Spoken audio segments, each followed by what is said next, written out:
Sam Rizvi, Syed Ali Murtaza Rizvi గారు, ఆయన ఒక సిన్సియర్ అధికారి. ఏ ప్రభుత్వంలో పనిచేసినా చక్కగా పనిచేసిన అధికారి. ఇంకా నాకు తెలిసి దాదాపు 10 ఏళ్ల సర్వీస్ ఉంది ఆయనకి. అడిషనల్ సెక్రటరీగా మొన్ననే అయినారు.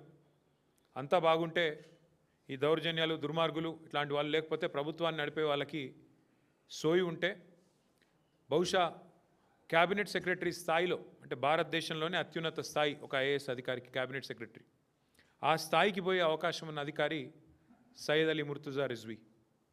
అట్లాంటి రిజ్వీ గారు ఒక నిజాయితీపరుడైన అధికారిగా ఆయనకు పేరుంది. అట్లాంటి రిజ్వీ గారు కూడా ఈరోజు దాదాపు 10 ఏళ్ల సర్వీస్ ఉండగానే వాలంటరీ రిటైర్మెంట్ తీసుకునే స్థాయికి వచ్చింది.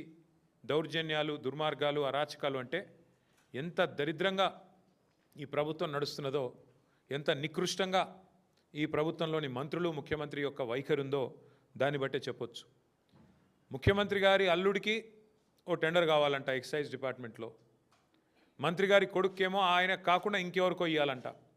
సో ఇద్దరు పంచాయతీ అన్నమాట. ముఖ్యమంత్రి గారి అల్లుడు, మంత్రి గారి కొడుకు. 500 కోట్ల టెండర్ పంచాయతీ ఇది.